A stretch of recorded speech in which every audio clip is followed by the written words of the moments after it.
अस्सलामुअलैकुम। अपने ईमान की आबियारी के लिए हमारे चैनल वॉइस ऑफ ARQ को सब्सक्राइब करें, वीडियो को लाइक करें और ज्यादा से ज्यादा लोगों तक इस वीडियो को शेयर करें। नेकी की बात आगे फैलाना इबादत। तो हजरत फखर जहां देलवी का जब उरूज होने लगा तो बादशाह फिक्रमंद हो गया। उसने कहा कि अगर ये पीर इसी तरह उरूज पे चला गया तो मेरा तख्ता उलट देगा, क्या करें।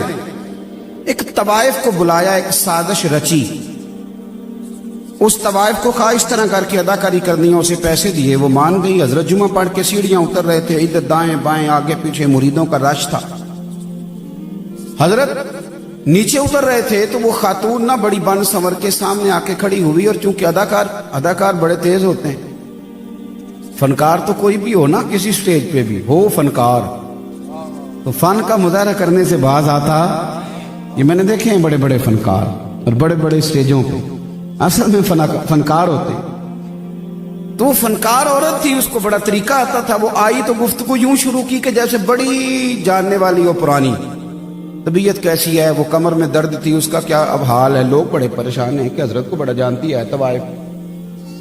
फिर उसने बड़ी अजीब बात की, कहने लगी नाराज ना होइएगा, बाजार गई थी तो आप रात को आए थे ना जब मेरे घर, माज़अल्लाह, तो ये खोटे सिक्के दे गए आप गलती से, तो वो दुकानदार ने लिए नहीं, तो मेहरबानी करें ये सिक्के रख लें। सारे मुरीद पक्के नहीं होते, कुछ कच्चे पक्के भी होते हैं। सही कह रहा हूं। वो जो कच्चे पक्के थे ना, कच्चे पक्के, वो परेशान हो गए कि हमने वैसे कभी पूछा नहीं कि बाबा रात को कहाँ होता है, हम तो घर छोड़ के आते हैं, तो ये कभी पता नहीं किया ये रात को कहाँ होते हैं। कच्चे पक्के पिलपिले जो थे वो कभी दाएं निकल जाएं कभी बाएं निकल जाएं, सोचे उनकी बिखरने लगी। लेकिन रब का बंदा तो पक्का होता है, वो तो कच्चा नहीं ना होता। उसे पता होता है कि वलिल्लाहिल इज्जतु वली रसूलिही वलिल मोमिनीन, इज्जतें अल्लाह के पास, रसूलुल्लाह के पास और रब रसूल को मानने वालों के पास। फरमाने लगे हज़रत फखर जहां देलवी, जब बीबी ने बात पूरी कर ली तो आपने ना जेब में हाथ डाला और असली सिक्के निकाले और 3 दफा फरमाया, बेटी, ओ मेरी बेटी, ओ प्यारी बेटी, तू दे जा नकली सिक्के, असली ले जा। और पुत्र ड्रामा करने की जरूरत कोई नहीं, जब भी जरूरत पड़े ना तो आ जाना, असली सिक्के मिल जाएंगे और फखर जहां का दरवाजा भी तुझे खुला हुआ ही मिलेगा। कोई वजाहत नहीं, ज्यादा वजाहतें ना दिया करो, ज्यादा वजाहतें देने वाले को लोग झूठा समझ लेते हैं। ज्यादा वजाहतें नहीं देनी चाहिए। हजरत ने कोई लंबी वजाहत नहीं दी, उतरे स्टेज से, वो सीढ़ियों से, जब नीचे गए तो बीबी को कह गए बेटी बेटी बेटी, उस पर सख्ता तारी हो गई, बोलने के काबिल ना रही। जब हजरत सीढ़ियां उतर गए तो दौड़ के आई, कदमों में गिरी और इस तरह चीखे मार के रोई के लोग परेशान हो गए। कहने लगी, ओ बाबा, किस मिट्टी और किस संदल और किस कस्तूरी का तू बना हुआ है। मैं तो वो बीबी हूं कि कभी दिल्ली में किसी ने ना बहन समझा ना बेटी समझा, न किसी ने मुझे एहतराम दिया। मैं तुझे बदनाम करने आई थी और मुझे कीचड़ में लिथड़ी हुई कोई तूने बेटी बना लिया है। ये लफ्ज कह के उसने नकाब चेहरे पे डाला और कहने लगी, अब मैं दिल्ली वालों को बताऊंगी फखर जहां की बेटी किस तरह की होती है। आज के बाद मेरा कोठा समझ के ना आना, मैं उसे मस्जिद बनाऊंगी, कयामत तक मोहम्मद अरबी के नाम की अजानें पड़ी जाएंगी सल्लल्लाहु अलैहि वसल्लम।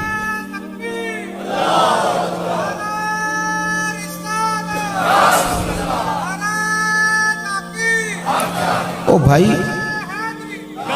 अल्लाह के बंदे बहस नहीं करते, उलझाओ पैदा नहीं करते, आप यकीन करें। और एक बात अच्छी तरह समझ लें, रब के बंदों को यह भी बताने की जरूरत नहीं होती कि मेरा अकीदा किस तरह का है। कुछ चेहरे ही बता देते हैं कि अकीदा कच्चा है कि पक्का है, कुछ चेहरे ही बताते हैं। मेहरबानी फरमाएं, ये उलझाओ से निकलें, अपनी जिंदगी आजिज़ी वाली, अपने काम से काम रखने वाली, और अपनी मसरूफियात में ढेर सारा दरूद पाक शामिल करें, तिलावत शामिल करें, थोड़ा कम करें बहसों में, मीडिया में, इन चीजों में उलझना।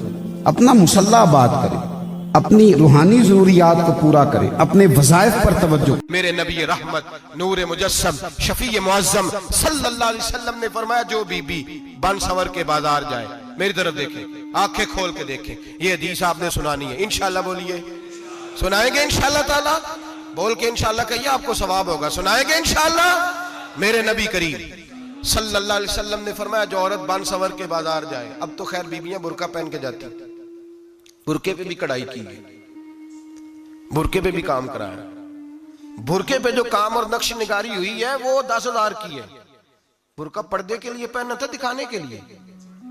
ये कैसा बुरका है कि उसने बुरका भी पहना हुआ है और बुरका भी उसने फैशन वाला पहन लिया है। ये किस तरह का? इस तो पर्दे को पर्दे की जरूरत पड़ गई। ये कैसा पर्दा है कि जो पर्दे को पर्दे की जरूरत है? बुरका तो इसलिए होता है कि मुझे देखे कोई ना, और इसने तो पहना ही इसलिए कि जरा लोग देखें तो सही मैंने कितना कीमती पहना है। इस हिजाब को हिजाब की जरूरत पड़ गई। मेरे हबीब पाक अलैहिस्सलाम ने फरमाया बिला जरूरत। औरत को इजाजत है, बीमार हो तो डॉक्टर के पास जाए।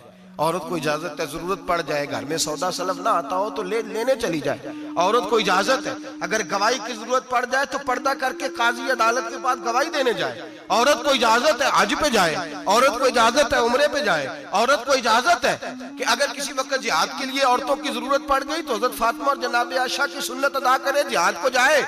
लेकिन अगर औरत मौज करने जाए और रोज गए वो देखे ना फलां पार्क में थे, आप तो कभी गए ही नहीं, फलां जगह थे, आपके पास तो फुर्सत ही नहीं, फलां मेरी सरगोदे वाली बहन का खामन तो रोज लेके जाता है, आपने तो कभी तवज्जो नहीं फरमाई। रोज पैगाम देती रहे मेरे हबीब करीम सैयद आलम सल्लल्लाहु अलैहि वसल्लम ने फरमाया जो बीबी बन सवर के बिला जरूरत बाजार जाए, नबी पाक अलैहिस्सलाम ने फरमाया एक कदम वो उठाएगी तो उस पर अल्लाह की लानत बरसेगी, फरिश्तों की लानत बरसेगी, जमीन वाले लानत बरसाएंगे, आसमान वाले लानत बरसाएंगे। और मेरे हबीब बोले तो फरमाया जब अल्लाह की लानत बरसेगी तो मैं भी उस बीबी पे लानत ही करूंगा जो बीबी बन सवर के जाए।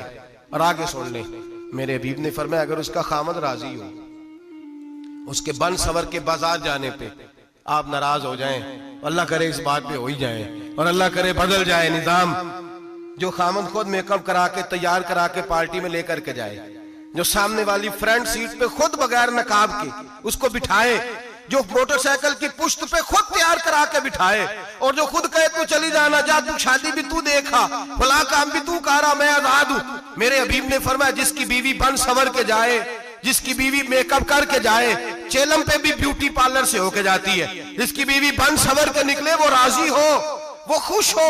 बाद ऐसे मना करते हैं, नाराज होते हैं, वो गुनाह सिर्फ औरत के जिम्मे है। लेकिन अगर औरत बन सवर के निकल रही है और खामद राजी है, वो कहता है हाँ हम मॉडर्न है, हम जदीद दौर के हैं, हाँ जिद्दत इसी का नाम है। हाँ लोगों को पता कैसे चलेगा हमारे पास पैसे हैं, कैसे पता चलेगा कि 3 गाड़ियां एक अब्बा जी के पास है, एक बेटी के पास है, एक बीवी के पास है, कैसे पता चलेगा कि हम बहुत ताल्लुकात वाले, अब्बा जी फलां शादी पे, बेटी फलां घर में और बीवी फलां घर चली गई, हमारे ताल्लुकात ज्यादा है इसलिए हमें ज्यादा जाना पड़ता है। मेरे हबीब करीम अलैहिस्सलाम ने फरमाया औरत बन सवर के जाए, खामद राजी हो, वो जितने कदम उठाएगी उतने ही अपने खामद के लिए जहन्नम में मकान तामीर करेगी। फरमाया उसके खामद के लिए उतने मकान दोज़ख में तैयार हो गए, वो जलाया जाएगा, वो तपाया जाएगा, वो जहन्नम की आग का ईंधन बनेगा। और मैंने शायद आपको दर्जनों बार हदीस सुनाई हो, मेरे करीम रसूल ने फरमाया बीबी एक होगी पर 4 आदमियों को जहन्नम में लेके जाएगी। या रसूलल्लाह किसको? फरमाया बाप ने पर्दे का नहीं कहा तो बाप भी दोज़ख में जाएगा, अगर भाई ने पर्दे का नहीं कहा तो वो भी दोज़ख में जाएगा, शौहर ने पर्दा नहीं कराया तो वो भी जहन्नम में जाएगा। वो बेटा जो कहता था ना 1.25 लाख का मोबाइल लेना है, तो अम्मा ने घर के अंदर शोर डाल दिया, मजबूर किया, खामन को लेकर के दिया। उस बेटे से पूछा जाएगा तू सारी जिद्दें अम्मा से मनवाता था, ये तूने क्यों नहीं कहा पर्दा कर ले? और अब तो बीबी जरा 40 साल की होती है तो कहती है मेरी खैर है, मैं बूढ़ी हो गई हूँ, मेरी खैर है, रोटियां सारी खाती हूँ, बाकी सारे कामों में जवानों की तरह हूं, पर्दा नहीं मैंने करना, मेरी खैर है, फलाना तो मेरे बेटे की तरह। जुल्म की हद है, जुल्म की हद। कजन एक दूसरे से हाथ मिलाते, कजन, वो किस मुसीबत का नाम है? कहते ये भाई है, ओ भाई ये भाई होता तो इससे निकाह नाजायज होता, अगर ये भाई होता तो इसके साथ निकाह जायज होता। अब चूंकि अल्लाह ने इसके साथ निकाह को हराम रखा है तो ये तुम्हारा भाई हो सकता? मेरे रसूल करीम सल्लल्लाहु अलैहि वसल्लम ने फरमाया सुवर निजसुलैन है, कुत्ता बिल्कुल नापाक नहीं होता, कुत्ता भीग जाए तो बादों का नापाक होता है, या कुत्ते के मुंह से थूक निकले तो नापाक होती है। सुवर निजसुलैन है, पूरा नापाक, खुश्क भी हो तो नापाक है। मेरे हबीब पाक अलैहिस्सलातु सलाम ने फरमाया एक सुवर हो वो पहले ही नापाक, और दूसरा फिर वो सुवर गंद में लिपटा हुआ हो, गलाजत उस सुवर को लगी हुई हो, फरमाया एक तो सुवर जो निजसुलैन है और फिर वो गंद में लिपट जाए, गलाजत में भर जाए, उसके पूरे वजूद को गंदगी लग जाए। फरमाया वो सुवर गंदगी और गलाजत में लिपटा हुआ तेरे जिस्म से लग जाए तो इतना बुरा नहीं, जितना गैर महरम औरत का वजूद तेरे वजूद से लग जाए तो बुरा है। किस कदर तफसील दी, कहां से बात शुरू की और कहां मेरे नबी ने सिखाई। कजन हाथ मिला रही है, कजन के साथ बाजार जाया जा रहा है, कजन के साथ फलां काम हो रहा है, कजन को चचा का बेटा भाई होता है, अगर ये सगा भाई होता तो इसके साथ निकाह नाजायज होता। खुदारा आ जाओ, लौट आओ, वापस पलटो दीन की तरफ, लौटो इस तबाही से निकलो। ये जो आग है, ये जो बेसुकूनी है, ये जो तमाशा है, ये लाखों कमाने के बावजूद जो बेबरकती है, ये बड़ी बड़ी फौजों के बावजूद जो रोज मैयतें उठती हैं, ये जो रोज जनाजे पड़े जाते हैं, ये जो रोज बेटियां बेवा होती हैं, ये जो रोज माओ के सुहाग लुटते हैं, ये हमारी नाफरमानियां हैं। हम दीन के मामले में हम लोगों ने नरमी शुरू कर दी है, हम अल्लाह और उसके रसूल से बगावत करने लगे। मेरे पास कुछ संगी आते हैं, कई दफा कहते हैं मुरीद फलानी जगह पे हैं, तालब कर लें, तो मैं कहता हूँ पीर साहब ने शजरा दिया पढ़ते हो, उनके दिए वजीफे पढ़ते हो? कहता जी बस दुआ करें। तो मैं कहता हूं जब एक की दी हुई तालीमात नहीं पढ़ी जा रही तो तीन की कैसे पढ़ोगे? तो आप एक की तो पढ़ो, कुछ करो तो सही, करते ही नहीं। बहुत सारे लोगों को शिकवा है कि मुझे जी फलानी जगह से मिला कुछ नहीं, और मैंने कहा लेने के लिए भी तो बर्तन सीधा होना चाहिए। अगर तेरा बर्तन ही उल्टा है तो उसमें खाक गिरेगी कोई चीज, बर्तन तो सीधा कर। रब करीम के बंदों ने जिंदगी में कोई उलझाओ नहीं बनाते, मिजाज नहीं। हजरत उमर बिन अब्दुल अजीज रहमतुल्लाह अलैह बादशाह भी थे, दरवेश भी थे, और 38 साल कुल इस बंदे ने उम्र पाई है, लेकिन दुनिया को हजरत फारूक आजम की याद ताज़ा करा के गए दुनिया। हजरत उमर बिन अब्दुल अजीज लकड़ी के जूते पहनू में, 2-3 सिपाही भी साथ हैं, गली से गुजर रहे हैं, एक बाबा सोया हुआ, मोटरसाइकिल की टक्कर हो जाए तो क्या कहते हो? अन्ना हुए हैं बोले। मेरे ना, मैं एक दफा रोड पे खड़ा था अपने शहर में, तो मेरे जानने वाले एक दोस्त थे, उन्होंने गलत क्रॉसिंग की, मोटरसाइकिल गिर गई, गलत क्रॉसिंग भी खुद की, और बाद में उस बंदे पे चढ़ाई कर गए। एंज टूरी दे तेन पता ही कोई नहीं, वो बेचारा शरीफ आदमी था, चुप कर गया। मैं सड़क के उस पार खड़ा देख रहा था, जब वो मेरे पास आए तो मैं कि यार गलती भी तेरी, चढ़ाई भी तू कर गया। कहता हासा मैं ना करता फिर उन्हें कर जानी सी। मैं क्या छेती ना लाभ कर जो, किधरे वो कर गया तो फिर जो माफी मंगनी पड़ेगी। ये चलाकियां हैं हमारी, लेकिन चलाकियों से डंग तो टपाया जा सकता है, दिल को सुकून नहीं दिया जा सकता। ये चलाकियां हम अक्सर करते हैं, ये हमारे अंदर होती हैं हरकतें, तो इनसे डंग टपाओ पॉलिसी तो ठीक है, लेकिन देर पर काम चलता पक्का नहीं काम चलता। पक्का काम चलाना है तो फिर आपको मुत्तकी परहेजगार बनना है, फिर आपको अल्लाह अल्लाह करनी है, फिर आपको इबादत पर तवज्जो देनी है। हजरत उमर बिन अब्दुल अजीज गुजर रहे थे, लकड़ी के जूते पहने हुए थे, और सिपाही आपके साथ थे। तशरीफ रखें जी, आप तशरीफ रखें, अल्लाह आपको जज़ाए खैर। थक गए तो ऊपर आ जाए, यहाँ आ जाए ऊपर। हजरत उमर बिन अब्दुल अजीज रहमतुल्लाह ताला अलैह गुजर रहे थे, अब लकड़ी के जूते खड़ाऊं पहनते थे लोग। बाबा जी बेचारे बूढ़े सोए हुए थे कहीं फुटपाथ पे, तो हजरत जी का पैर ना बाबा जी के पैर पे आ गया। उन्होंने वही कहा जो सारे लोग कहते हैं, अचानक उठे और कहने लगे अंधे हो। बादशाह सलामत को कह दिया अंधे हो, तो जनाब उमर बिन अब्दुल अजीज रहमतुल्लाह अलैह कहने लगे नहीं बुजुर्गो, मुझे नजर आता है। अब वो 7 सिपाही थे ना, उन्होंने तलवारें बाहर निकालने में आन से, तुम्हें क्या हुआ है हुजूर, इसने आपको अंधा कहा है? अब फरमाने लगे नहीं उसने तो नहीं कहा। हजरत जी कहा है, फरमाने लगे नहीं कहा। मेरा दिल करता है कि एक दफा आपके मुरीदों और शागिर्दों के सामने हाथ बांधूं, सब के मुरीदों के सामने, कि पीर साहब को जाके ना सच्ची बातें बताया करो, झूठ ना बोला करो कि फलाने का मुरीद ये कह रहा था, मेहरबानी करो, लड़ाने में बड़ा किरदार अदा करते हो इल्ला माशाअल्लाह, इस तरह ना करो। खैर की बात, अच्छा जुमला, अच्छी बात आगे रवायत करें, कच्ची बात रवायत न करें।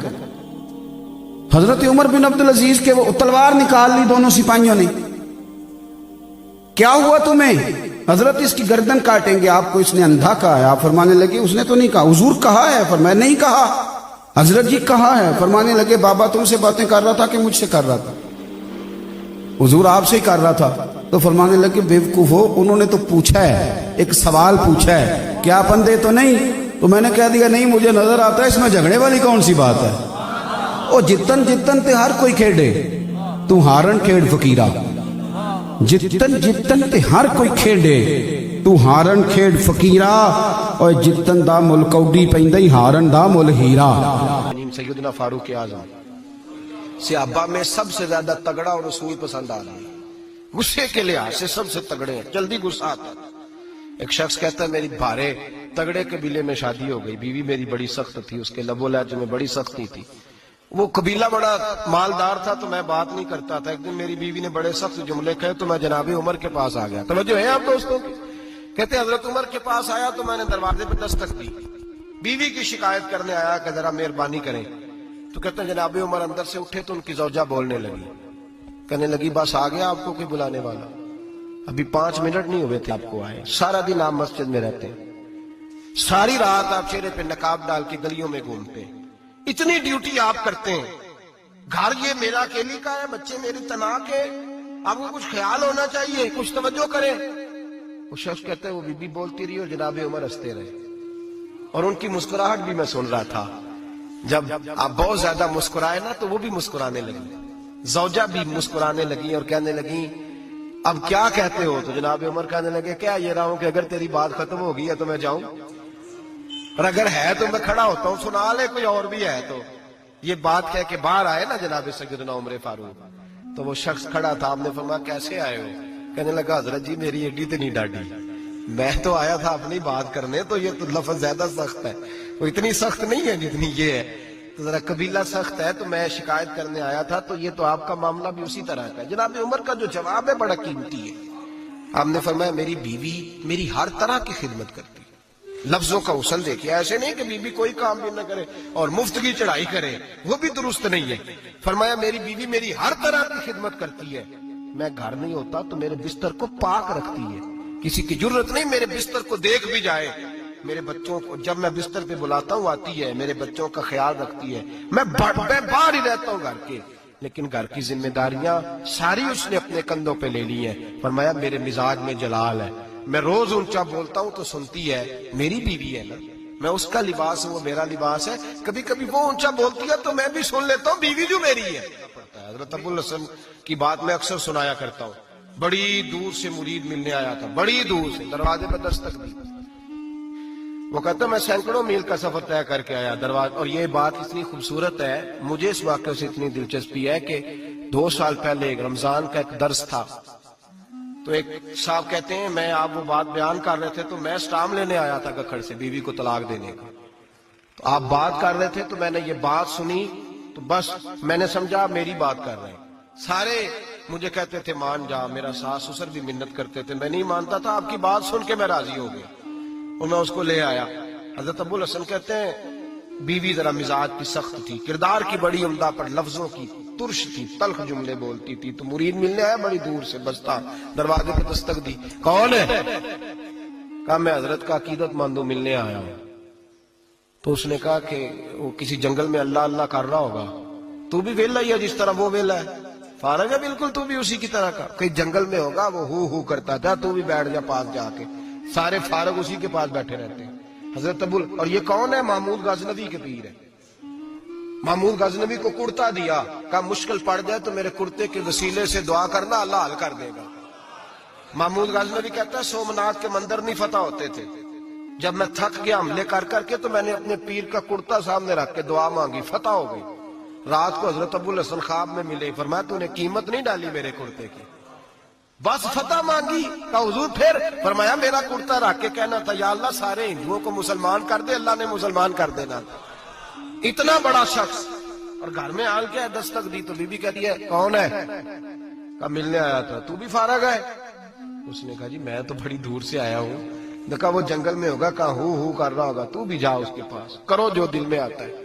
तो कहते मैंने कहा कुछ भी नहीं बेचारा, जिसका घर ही हाल कोई नहीं, तो कुछ भी नहीं है, कोई शय नहीं, छोड़ो, लेकिन अब आया हूं बड़ी दूर से तो मिलना तो पड़ेगा। कहते मैंने जंगल की तरफ मुंह किया, शाम हो रही थी तो शेर पे बैठे हुए, शेर पे बैठे आ रहे। फिर मेरे दिल में ख्याल आया कि बीवी राम होती नहीं और शेर को लगाम डाली हुई है, क्या बस आया। तो फरमाते हैं नीचे उतरे तो फरमाने लगे कि सारी आदतें अच्छी हैं, जुबान की नहीं अच्छी, सारी आते, मैंने बताया नहीं, खुद बोले सारी आते अच्छी हैं, जुबान की नहीं अच्छी।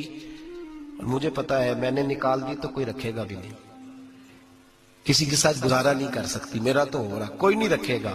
फरमाने लगे मैं उस बद जुबान से उसने सलूक करता हूं, अल्लाह ने बेजुबान मखलूक मेरी फरमा बरदार कर दी। ये जो मैं बैठा हूं ये मेरी रियाजत की वजह से नहीं, उस बद जुबान से उसने सलूक करता हूं तो ये बेजुबान मेरी ताबेदार है।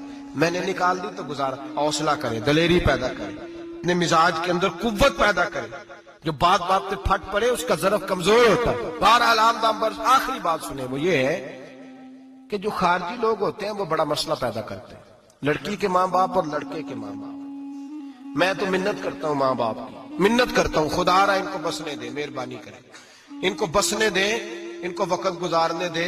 वो नाराज हो गए, मियाँ साहब ने को बुरा भला कहा, तो अब इंसान का मिजाज है, वो जब दुखी होता है तो किसी को दुख सुनाता है। तो उसने बीवी ने फोन कर दिया अपनी बहन लाहौर वाली को कि मेरा मियाँ, तो उसने कहा मैं तो पहले ही अब्बा जी ने क्या सी ये बंदे नहीं चंगे, मेरा तो मैं जैसे कहती हूँ वैसे ही करता है।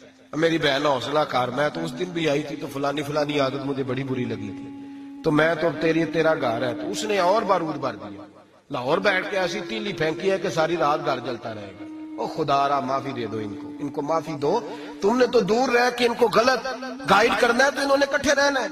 यही हाल लड़के के दोस्त ने अपने दोस्त से कहा यार भाभी तुम्हारी बात नहीं सुनती, तो उसने कहा यार छोड़, तूने कहा शादी कर ली है, मेरे वाली मैं घर जाऊं तो सांस बंद हो जाता है, चाहे पूछती भी ना हो सीधे मुंह से, झूठ बोलेगा, उसका घर तबाह करेगा, हालात खराब करेगा, चाहे रोज इसका हाल अपना बुरा होता हो। चाहिए क्या? मेरे नबी करीम अलैहिस्सलाम ने फरमाया दो लोगों की सुलह कराने के लिए तुझे गलत बात कहनी पड़ती है तो कह दे, अल्लाह तुझे उस पर भी अजर अता फरमाएगा। उनको कह कि यार कोई बात नहीं, इंसान के कभी रवैये कुछ होते हैं, कभी कुछ होते हैं, कभी अंदर कोई टेंशन होगी तेरे साथ, उनको अच्छा गाइड करें, इसलिए कि उन दोनों ने इकट्ठे रहना है, तुमने तो फतूर डाल के निकल जाना है। मेरे नबी पाक अलैहिस्सलाम की हदीस सुने, हुजूर ने फरमाया लानती है वो शख्स जो मर्द को औरत के खिलाफ उकसाता है और औरत को मर्द के खिलाफ उकसाता है, वो लानती है। वो कोई भी हो, माएँ भी और बाप भी और बहनें भी, सारे इस बात का ख्याल करें, गलत फिक्रे दिमागों में न छोड़े। आप अपना घर बसाएंगे, साइड पे हो जाएंगे और यहाँ तबाही उतर जाएगी। मेहरबानी करें, घर टूटता तब है जब बाहर वाले फसाद बर्पा करते हैं। मैं एक जुमला अक्सर कहा करता हूँ, मियाँ बीवी का अपना झगड़ा नहीं होता, जब भी होता है किसी तीसरे की वजह से होता है। और जब घर टूट जाता है, जब घर टूट जाता है तो मुसीबत इसके लिए होती है, खामद के लिए या बीवी के लिए। और ये जो घर टूटते हैं तो सबसे ज्यादा शिकार वो नौनिहाल होते हैं जिनको बाप की भी जरूरत होती है, माँ की भी जरूरत होती है। वो खामद भी नई बीवी ले आया, माँ ने भी नया ब्याह रचा लिया, लेकिन बच्चे तरसते रोते हैं कि खुदाया ये कभी इकट्ठे होते, घर टूट गया, खानदान बिखर गए, रिश्ते बर्बाद हो गए। और फिर उसका नुकसान कल को उस बच्ची की जब शादी होती है तो उसके भी घर वाले पूछते हैं इनकी तलाक क्यों हुई, क्यों इनके माँ बाप आपस में अलहदा हुए, कहां तक इस घर के टूटने का असर जाता है, कहां तक ये तबाही उतरती है। मेरे नबी करीम अलैहिस्सलाम ने घर जोड़ने का हुक्म दिया, फरमाया तलाक देना जायज है पर अल्लाह को पसंद नहीं। खुदा रा अपने तसव्वुरात के अंदर रोशनी सही पैदा करें। सैयदना उस्मान गनी रदी अल्लाह तआला अन्हु फरमाते हैं धूप बड़ी सख्त थी मदीना मुनव्वरा में, दोपहर का वक्त था तो लोग दरवाजों के किवाड़ बंद करके अंदर सो गए थे। मैं किसी काम की गर्ज से छत पे चढ़ा, दूर मेरी नजर पड़ी तो एक बूढ़ा अपने ऊंटों को हाँक रहा था। तो मैंने कहा यार कितना अजीब आदमी है, चाहिए था सो जाता। इसने सोचा है कि चरागाह फारिग है तो मैं जरा ले जाता हूँ, अपना ऊंट चरा लेता हूँ। इसको चाहिए था आराम करता, ने आपको क्यों इसने तकलीफ में डाला हुआ है। और माज़अल्लाह मेरे दिल में ये ख्याल आया कि इस शख्स को ऐसा नहीं करना चाहिए। कहते मैंने सोचा ये करीब आता तो समझाता हूँ, लेकिन कहते जैसे जैसे वो करीब आते गए ना मेरा वजूद कांपने लगा, और जब वो बिल्कुल करीब आए तो मैं दौड़ के नीचे उतरा, इसलिए कि वो कोई आम बूढ़ा नहीं, वो तो अमीरुल मोमिनीन हजरत फारूक आज़म थे। तो मैं नीचे उतरा तो मैंने कहा हुजूर इस वक्त दुनिया सो रही है तो आप फरमाने लगे ये माले गनीमत के 2 ऊंट दौड़ गए थे तो भागा गया हूं, इनको पकड़ के लाया हूं। तो कहते हैं मैंने कहा हुजूर आप बूढ़े हो गए हैं, कमजोरी वजूद पे नजर आती, तो किसी खादिम के जिम्मे लगा देते, ले आता। तो हजरत उस्मान कहते हैं जनाब उमर फारूक रदी अल्लाह ताला अन्हु के चेहरे पे मैंने गुस्सा देखा। कहने लगे उस्मान तुझे तेरी मार होए क्या मशवरा दे रहा है, खादिम के जिम्मे लगा देता। फरमाया कि माले गनीमत का ऊंट है, जिम्मेदारी मेरी है कि गुलामों की है? ड्यूटी तो मेरी है, मुसलमानों का सरबराह तो मैं हूं, अल्लाह तो मुझसे पूछेगा, तो मैं किसी खादिम के जिम्मे लगा देता। बड़ी चीजें हम लोगों के जिम्मे लगा के चले जाते, फलाना कर लेगा, फला कर लेगा, बचते हैं, सुस्ती करते, बिला वजह जिसकी जिम्मेदारी है उससे सवाल होगा। एक मजमूई जिम्मेदारी है उम्मत मुस्लिमा की, वो है उखरिजत लिन्नास तअमुरूना बिल मारूफ व तनहौना अनिल मुनकर, नेकी का हुक्म देना और बुराई से, ये इज्तिमाई जिम्मेदारी है।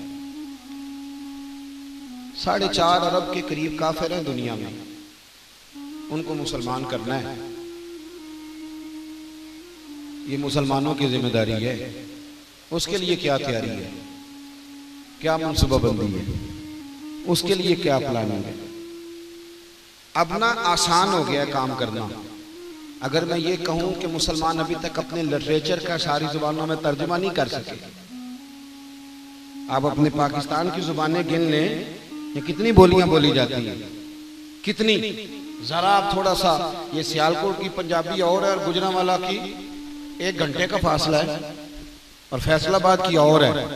और जब आप गुजरात से सराय आलमगीर और आगे चले जाते हैं तो वहां फिर जुबान और है। ओ भाई, दीन का बड़ा सादा करके, आसान करके पैगाम आम आदमी के जहन तक।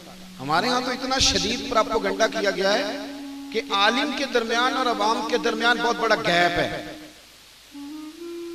उलमा को अवाम अपने मशवरों में शामिल नहीं करती, और आम नौजवान यूनिवर्सिटी और कॉलेज का उसके बारे में मौलवी का तासुर बड़ा खतरनाक बना दिया गया है। हालांकि अगर उसका कोई खैर का है तो वो दीन का मुबल्लिग है, वो आलिम और मौलवी है, लेकिन बहुत बड़ा गैप है। हमें बहुत ज्यादा एहसास जिम्मेदारी करके दावत दीन का काम, उसका पैगाम लोगों के लिए, दीन की जो कमालात हैं दीन के, और जो खूबियां हैं दीन की, वो बड़ी आसान करके ज़हन साजी करनी पड़ेगी, मोटिवेट करना पड़ेगा, बच्चों को बताना पड़ेगा। और हमें बड़ा प्यार का, देखे ना हजरत आयशा सिद्दीका रज़ी अल्लाह ताला अन्हा से किसी ने पूछा कि अम्मा जी, हर बंदे का कोई ना कोई वाक़या है कलमा पढ़ने का, तो आप कैसे मुसलमान हुई? तो आप फरमाने लगी मुझे वाक़े की जरूरत ही नहीं पड़ी, इसलिए कि मेरे अब्बा घर में सारा दिन इस प्यार से नबी पाक का जिक्र करते थे, इस खूबसूरती से दीन की बातें करते थे कि दीन की बातें मेरी रूह तक उतर गई, मुझे जरूरत ही नहीं पड़ी। अब हमें वो सारा माहौल ज़ौक़ पैदा करके, शौक पैदा करके, हम तो सारा दिन तनकीद करते हैं, करनी चाहिए, गलत बातों को हाईलाइट करना चाहिए, इस्लाह होनी चाहिए, लेकिन ज़ौक़ भी पैदा करें, बच्चों को समझाएं, अपने बैसियत मुसलमान जिम्मेदारियों को समझें। बहुत शिद्दत के साथ प्रोपेगेंडा हो रहा है पूरी दुनिया से मुसलमानों के खिलाफ, शदीद प्रोपेगेंडा है। नबी करीम अलैहिस्सलाम के खिलाफ भी बड़ा प्रोपेगेंडा किया गया था, लेकिन हुजूर ने जवाब में प्रोपेगेंडा नहीं किया। नबी पाक जवाब में दीन की दावत देते थे। हुजूर फरमाते थे कि दफा हमारी बात सुनो तो सही, आओ तो सही, देखो तो सही। प्रोपेगेंडे के जवाब में प्रोपेगेंडा नहीं करे। हमारे यहाँ बहुत सारे लोग ना दिफाई महाज पे आ गए, नहीं जी नहीं, इस्लाम दहशतगर्दी की बात नहीं करता। आप दिफाई महाज पे नहीं आए, आप उन्हें कहेंगे ये हमारे हाथों में कुरान है, इसे पढ़ के देखो, ये नबी पाक की सीरत है, पढ़ो, ये देखो कुरान मजीद कुफार के बारे में क्या कहता है, आओ बात करो, देखो। लेकिन हम अभी तक इस कोशिश से बड़े दूर हैं कि हमें बड़े शानदार तरीके से अपनी जिम्मेदारी का एहसास करना चाहिए। हमें बेनमाजी के लिए खास दिलचस्पी लेके उसे नमाजी बनाना चाहिए। जो बंदा कुरान मजीद सही पढ़ना नहीं जानता, उसके अंदर ये शौक पैदा कर देना चाहिए कि कुरान में बड़ी लज्जत है, ये बड़ी बाकमाल चीज है, उसके अंदर ज़ौक़ पैदा करना चाहिए ताकि वो आए। हमें कोशिश करनी चाहिए, मेहनत करनी चाहिए, लोगों के अंदर ये जज्बा पैदा हो, तड़प पैदा हो। जब शौक पैदा होता है तो फिर लोग आ ही जाते हैं। जब माहौल बन जाता है तो फिर लोगों की तबीयतें भी अल्लाह मोड़ ही देता है, बदल जाती हैं। अपनी जिम्मेदारियों का एहसास करें। एक हदीस पढ़ के बात खत्म करता हूँ। रसूल करीम सल्लल्लाहु अलैहि वसल्लम हुजूर ने फरमाया, तुम में से हर कोई निगहबान है और उससे उसकी रियाया के बारे में पूछा जाएगा। हर बंदे से सवाल होगा। उसकी जिम्मेदारी में 3 बंदे हैं तो फिर भी उसने जवाब देना है, और 3 लाख हैं तो फिर भी उसने जवाब देना है। तो अपनी जिम्मेदारियों का खूब एहसास करें। ये दीनी महफिल है ना, ये भी हमारी जिम्मेदारी होती है। हमें चाहिए इनके फरोग में, इनकी रौनकों में अपना किरदार अदा करें, और जहाँ जहाँ कमजोरियां हैं वो दूर करने में भी अपना किरदार अदा करें। इस पर गौर किया जाए कि हम क्या कर सकते हैं, कौन सी खिदमत है जो अल्लाह तबारक व तआला अपना फजल करे तो हम वो सर अंजाम दे सकते हैं। वो कोई भी हो। एक बीबी मस्जिद नबवी शरीफ में झाड़ू देती थी, उसका इंतकाल हो गया। सहाबा ने हुजूर की तकलीफ़ के पेश नज़र इत्तला न दी कि महबूब को तकलीफ़ देना मुनासिब नहीं, दफन कर दिया। सुबह महबूब ने कब्र पे खड़े होकर फरमाया, सफ़े बनाओ, मैं दोबारा जनाजा पढ़ाऊँगा। कोई काम तो किया ना ज़िंदगी में, कोई ड्यूटी तो की ना। एक तो हम अपनी सलाहियत को देखो। किसी ने कहा था कि मैं किसी शख्स से बेजार नहीं हो सकता, क्योंकि एक ज़र्रा भी तो बेकार नहीं हो सकता। एक तो अपने आप को बेकार ना समझे। हमारे यहाँ लोग कमज़ोर पड़ जाते हैं, मैं गरीब आदमी हूँ, मैं पीछे रहता हूँ, मेरी कौन सी फ़ोटो आती है, मैं कौन सा 4 लोगों में पहचाना जाता हूँ, पैसे मेरे पास। ये कमज़ोरियाँ हैं, ये ख़ुद एतमादी को ख़त्म करती हैं। अपनी सलाहियत को पहचाना जाए, गौर किया जाए कि हम क्या ड्यूटी ज़िंदगी में कर सकते हैं, उस पर तवज्जो दी जाए।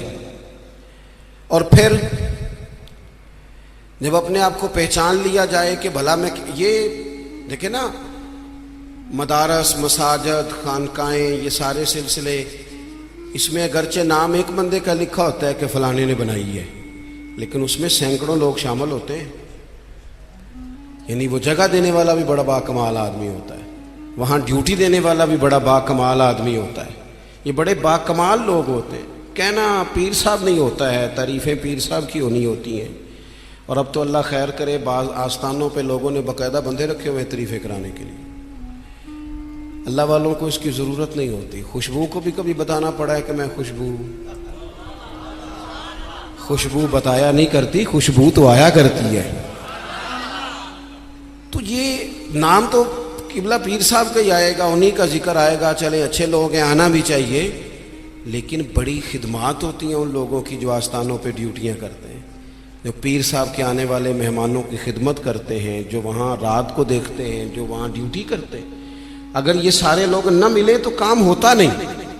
तो एक तो देखें कि सलाहियत क्या है। दूसरी बात यह कि जब पता चल जाए तो फिर वक्त को बेकार ज़ाया न करें। रब के बंदों में और आम बंदों में फ़र्क क्या होता है? आम लोग वक्त ज़ाया करते हैं, रब के बंदे अपने वक्त को कीमती बना के रब रसूल को राज़ी कर लेते हैं। हमारे औकात ज़ाया होते हैं। ढेर सारे लोग हैं, वो कहते हैं मैं बोर हो रहा हूँ। तो मैं अक्सर कहता हूँ कि बोर होने के लिए भी तो टाइम चाहिए ना। हमें तो टाइम ही नहीं मिलता, भला किस वक्त बोर हो, टाइम ही नहीं मिलता। वो जनाब आप पूछें किसी आदमी से कि यहाँ क्यों खड़े हो, कहते हैं मैं टाइम पास कर रहा हूँ। तो मेरा कई दफ़ा दिल करता है पूछने को कि आज आपने एक पारा कुरान पाक का पढ़ा है? महबूब तो पूछते थे ना सहाबा से सुबह कि आज किसी ने जनाजा पढ़ा है, मिस्कीन को खाना खिलाया है, आज फलां आदमी ने कोई नेकी की। महबूब सवाल करते थे। तो टाइम पास कर रहा हूं जी, भी इतना टाइम आया कहां से जिसे पास करना पड़ा? बाजों का 1 मिनट ठहरना में आया। ओ भाई 1 मिनट में 3 दफा सूरत इखलास पढ़ी जा सकती है और पूरा कुरान पाक पढ़ने का सवाब है। आपने 1 मिनट को ऐसे समझ लिया है, वक़्त का ज़िया। ये बहुत सारे लोग हैं जो तबसरे करते हैं, फारग हैं, काम कोई नहीं, इस पर भी तबसरा, उस पर भी तबसरा, उसकी भी बात करो। भाई इतना तो टाइम ही नहीं है कि आप उसकी बात करें। इतना कहाँ से वक्त आया? नबी पाक अलैहिस्सलाम ने फरमाया, ये सियासता में हदीस मौजूद है, फरमाया जब सुबह सूरज तुलू होता है तो दिन जब चढ़ता है तो दिन ऐलान करता है, वो दिन ऐलान करता है कि लोगों मैं आज आया हूं, आज के बाद दोबारा नहीं आऊंगा। अगर जो काम तुमने करना है वो आज कर लो, मैं आज आया हूं, आज के बाद दोबारा। आज 10 सितंबर को जिस बंदे ने सारा दिन कुरान पाक नहीं ना खोला, ये इस साल का 10 सितंबर उसे दोबारा नहीं मिलेगा जिंदगी भर। जिसने आज सुबह से एक दफा भी, मैं अक्सर कहता हूं, नबी पाक अलैहिस्सलाम ने सारे दिन और सारी रातें उम्मत को याद किया, और सारा दिन ही गुजर गया, उम्मत ने एक बार भी दुरूद और सलाम नहीं पढ़ा। सारा दिन हमने बहुत सारी खैर कर सकते थे, अच्छा मशवरा दे सकते थे, कोई बात सीख सकते थे, लेकिन वक्त ज़ाया करते। अपने औकात को मुरत्तब करें। हमारे बुजुर्गों के टाइम मुरत्तब थे, तय थे। इमाम बुखारी अगर हमारी तरह होते तो कुरान मजीद के बाद एक सही तरीन किताब हमें दे पाते। इमाम मुस्लिम का भी अगर वही हाल होता जो आज हमारा है। ढेरों लोग हैं जिन्होंने बुखारी पढ़ी नहीं पूरी, मुस्लिम शरीफ को पढ़ा नहीं, और उन्होंने कितनी मेहनत करके अहादीस पर गुफ्तगू करके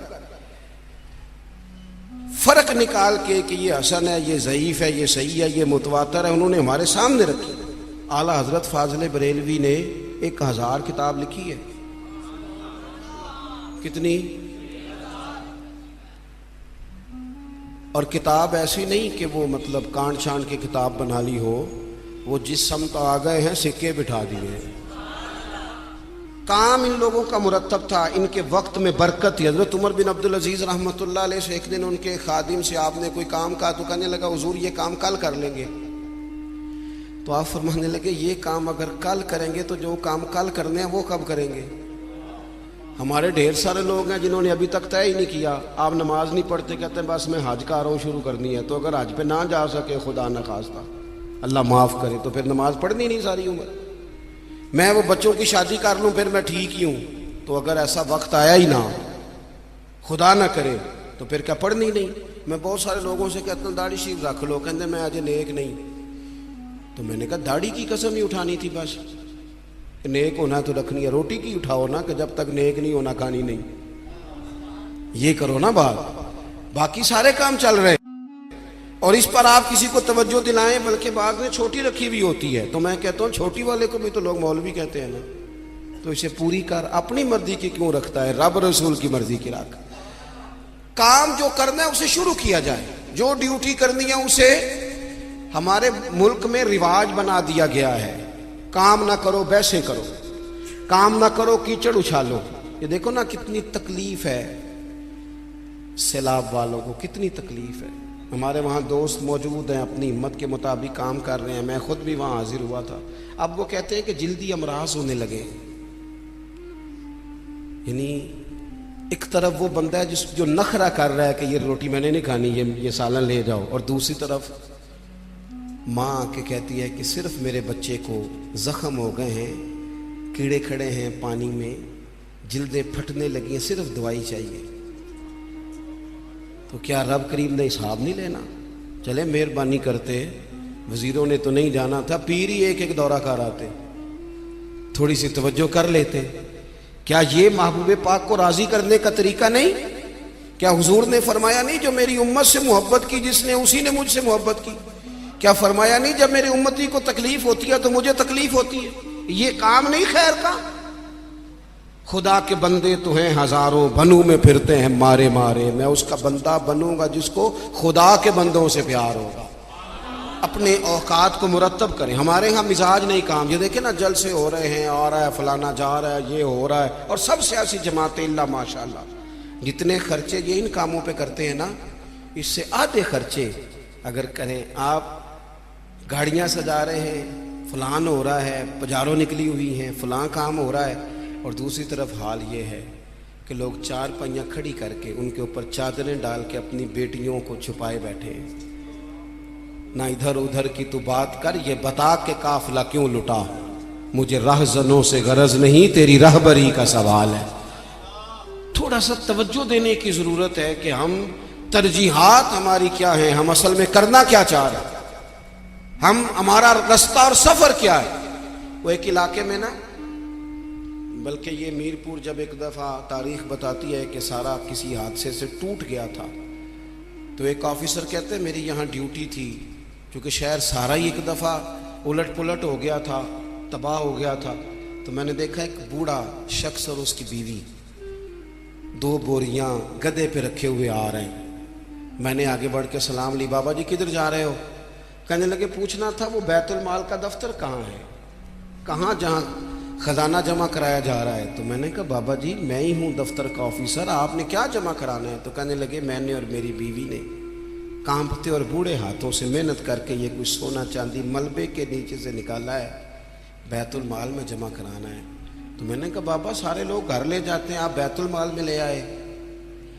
कहने लगे पुत्र शहर सारा टूट गया है, यहाँ हमारे बुजुर्गों की कब्रें हैं, हम ताउन करना चाहते हैं हमारा शहर फिर से आबाद हो जाए। शहर आबाद होंगे तो घर भी इंशाल्लाह बानी जाएंगे। वतन जब रहते हैं ना तो फिर सारे काम ही चलते रहते हैं। लेकिन आप परवाह ही ना करें, वक्त को ज़ाया करें और फजूल अबहास में टाइम ज़ाया करें, कोई माना नहीं। आप देखें ना नबी पाक सल्लल्लाहु ताला अलैहि वसल्लम ने फरमाया वो बेहतरीन मुसलमान है जो ला यानी बातें छोड़ दे, बेमकसद बातें जिंदगी में छोड़ दे, बस बामकसद बावकार पते की बात जिंदगी में करें, वक्त को ज़ाया ना करें। और जिन लोगों ने अपना वक्त मुरतब किया, काम किया, ड्यूटी की जिंदगी में, हजरत उमर बिन अब्दुल अजीज की उम्र 39 साल हुई है, पूरी 40 नहीं।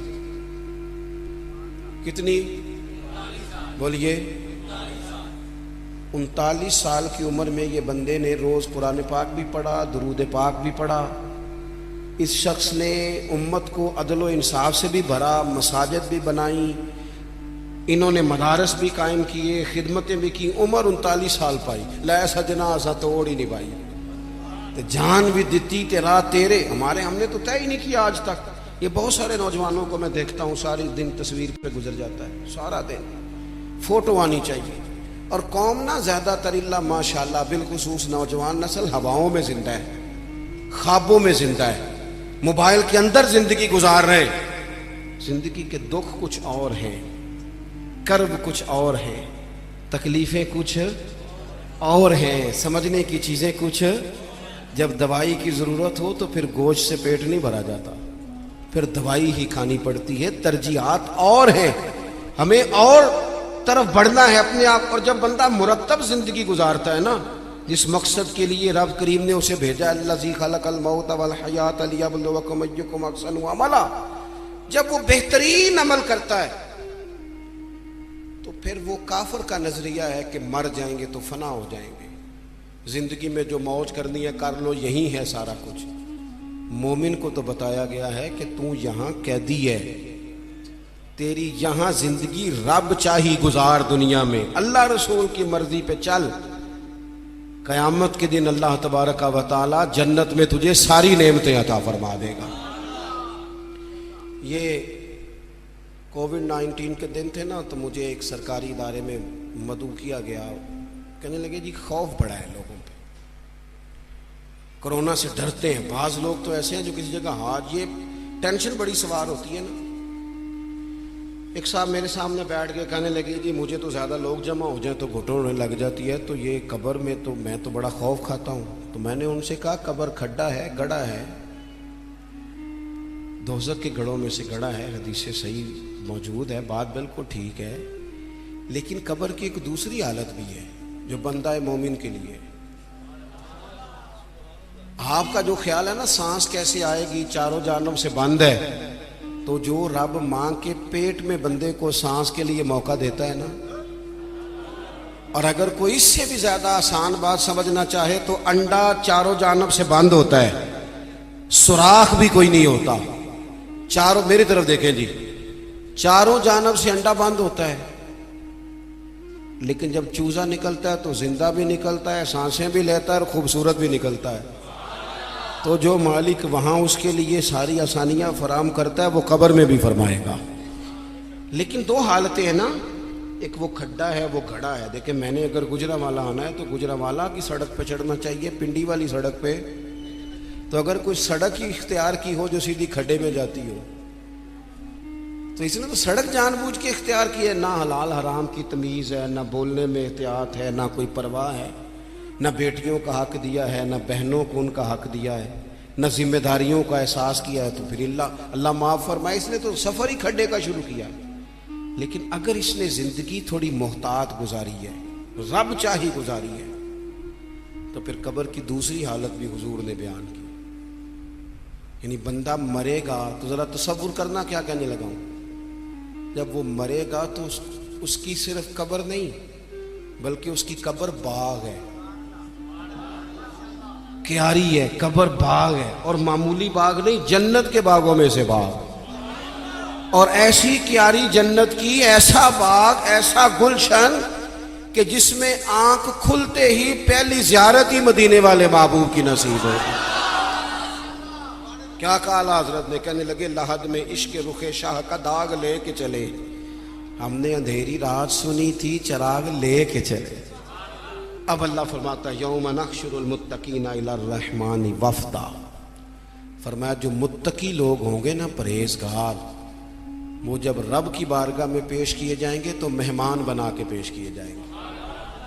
अल्लाह की बारगाह में मेहमान बना के, वरना सूकुल मुजरिमीना इला जहन्नम विरदा, और मुजरिमों को जहन्नम की तरफ प्यासे हाँका जाए, प्यासे हाँका जाए। अपने मामलाते जिंदगी को हमें जल्दी से तय कर लें, वक्त ना गुजर गया तेजी से। काले बालों की जगह सफेद आने लग गए, और तंदुरुस्त वजूद कहीं कहीं से दर्द करने लग गया।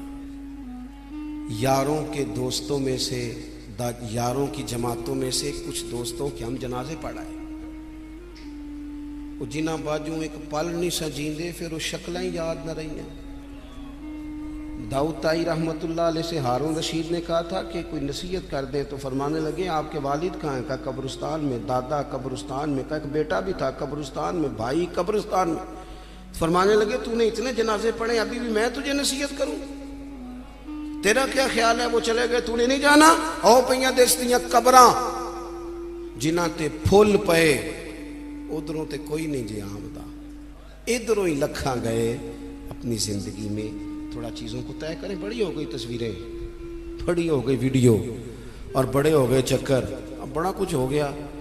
अब तो भाई कोई अगला काम हो, तवज्जो है अब दोस्तों की मेरी बात पर, अब कुछ थोड़ी सी ना तैयारी हो। और आखिरी बात ये सूफिया किराम थे ना, इनके मुसल्ले आबाद थे, अल्लाह अल्लाह करते थे, हमारी जान नहीं छूटती। अब तो डॉक्टर कहते हैं कि बहुत सारे लोग चूंकि वो जिंदगी मोबाइल पे गुजारते हैं तो गहरी नींद सो ही नहीं पाते, हर वक्त तवज्जो कहीं और लगी हुई होती है, हर वक्त वो तो संजीदा मतलब सो ही नहीं पाते। चार चार मोबाइल रखे, बिजनेसमैन साहब नेल्ला, किसी को कोई बात सुना रहे हैं, किसी को कोई सुना रहे हैं, याद ही नहीं रहता मैंने सवेरे क्या कहा था। उलझी उलझी सी जिंदगी कब होती है? जब बंदा मुसल्ले पे नहीं बैठता, सारा कुछ बंद करके, जान छुड़ा के, सरे रात बंदा कुछ देर अल्लाह अल्लाह करे। वल्लज़ीना यबीतूना लिरब्बिहिम सुज्जदन व क़यामा। कुछ दुख बंदे के बड़े ज़ाती और निजी होते हैं, वो किसी को नहीं बताए जा सकते, चाहते हुए भी बंदा नहीं बता सकता। हमें शरीयत ने दुआ सिखाई है, जो किसी से नहीं कह सकते वो रब रसूल से कह दो।